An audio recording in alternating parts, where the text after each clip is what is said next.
പിതാവിൻ്റെയും പുത്രൻ്റെയും പരിശുദ്ധാത്മാവിൻ്റെയും നാമത്തിൽ ആമേൻ. ദൈവികാനീശോയിൽ ഏറ്റവും സ്നേഹമുള്ളവരെ, ഞാനായിരിക്കുന്ന ഇടങ്ങളിലെല്ലാം വെള്ളിയാഴ്ച ശുശ്രൂഷകൾ നടത്താറുണ്ട്. എല്ലാ വെള്ളിയാഴ്ചകളിലും വിവിധ ഇടങ്ങളിൽ നിന്നും തമ്പുരാൻ അനേകരെ കൂട്ടിച്ചേർക്കാറുമുണ്ട്.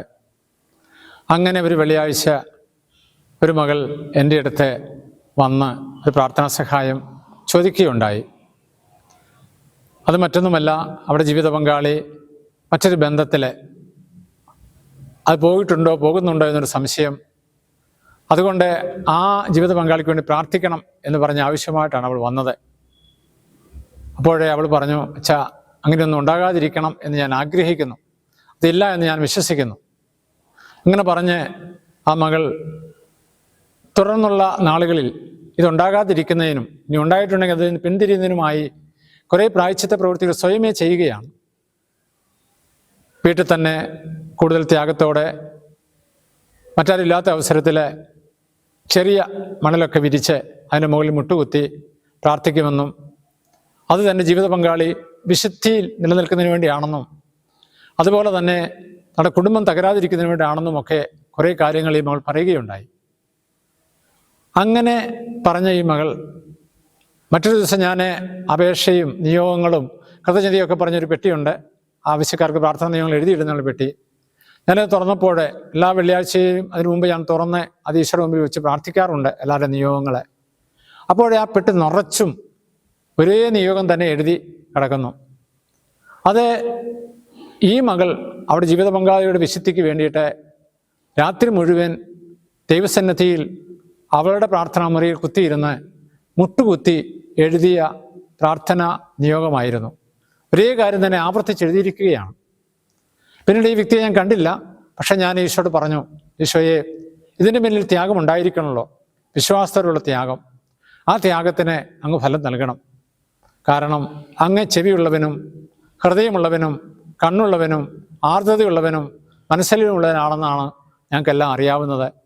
അതാണ് തിരുവചനം ഞങ്ങളെ പഠിപ്പിക്കുക. അതുകൊണ്ട് തന്നെ ഈ മകൾ തക്ക നിയോഗത്തോടെ ചെയ്ത് ഈ പ്രവൃത്തിക്ക് ഫലം കൊടുക്കണം. അത് ജീവിതത്തിൽ ഉണ്ടായി ആ കുടുംബത്തിൽ. കാരണം ഈ മകളുടെ ജീവിത പങ്കാളി ശരിയായ പാതയിലേക്ക്, ശരിയായ കുടുംബജീവിതത്തിലേക്ക്, ശരിയായ സ്നേഹബന്ധത്തിലേക്ക്, ശരിയായ ക്രൈസ്തവ കുടുംബത്തിലേക്ക് ആ അരുവിയിൽ തന്നെ തിരികെ വന്നു. ഇതാണ് ത്യാഗത്തോടുള്ള പ്രാർത്ഥനയുടെ ഫലം. അതിന് ഫലമുണ്ട്, അതിനുത്തരമുണ്ട്.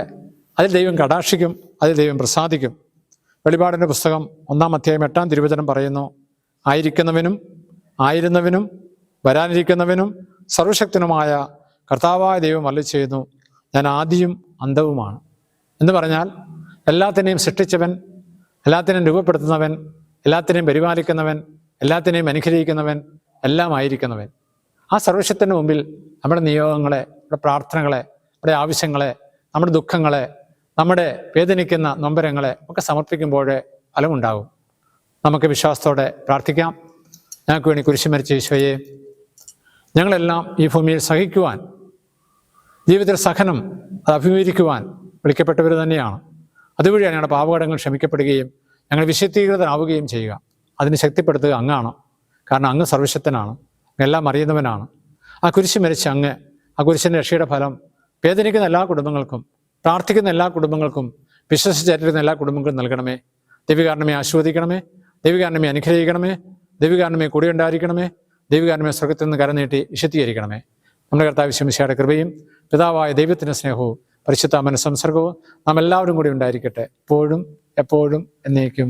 ആമേൻ.